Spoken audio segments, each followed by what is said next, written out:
మధుమాసం గురించి, ఉగాది గురించి ప్రత్యేకంగా నేను పరిచయం చేయక్కర్లేదు. మన పండుగలన్నింటిలోనూ ఉన్నటువంటి ఒక విశిష్టమైన పండుగ. భారతీయమైనటువంటి పండుగ ఏది కూడా కేవలం వేడుకలకి మాత్రమే పరిమితం కాకుండా ఆ వేడుకలకి వెనకాల ఉన్నటువంటి సామాజిక, ధార్మిక, నైతిక, బౌద్ధికమైనటువంటి పరమార్థం కూడా ఉంటుంది. ఇది కాలచక్రంలో 6 ఋతువుల్ని భ్రమించి తిరిగి మళ్ళీ వసంతంగా పునరావర్తిస్తున్నప్పుడు ఒక్కొక్క సంవత్సరం ఒక్కొక్క పేరు తగిలించుకుని ఒక నూతనమైన ఆశని, ఒక నూతనమైన ఉత్తేజాన్ని తిరిగి నింపుతూ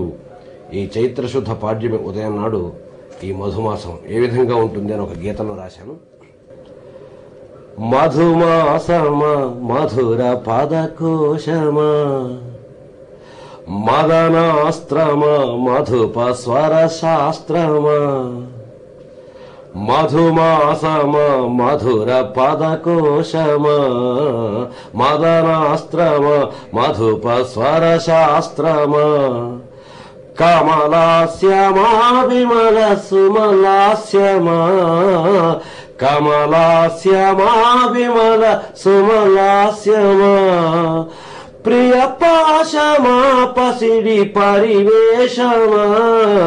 మధుమాసమా మధుర పదకోశమా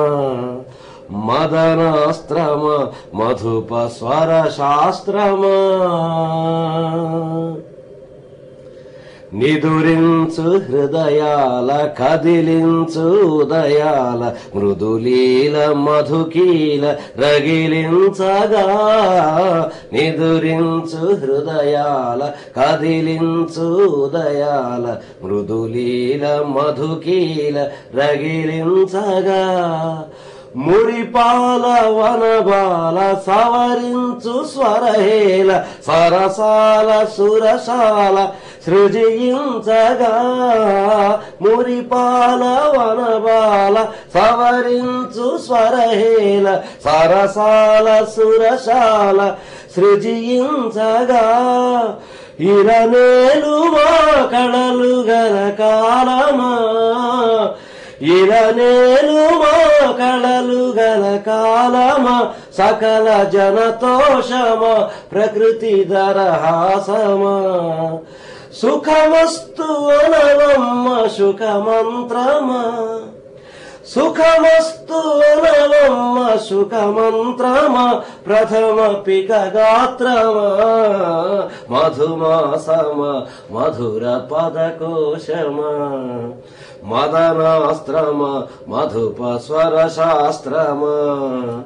కమలాస్యమా విమల సుమలాస్యమా కమలాస్యమా విమల సుమలాస్యమా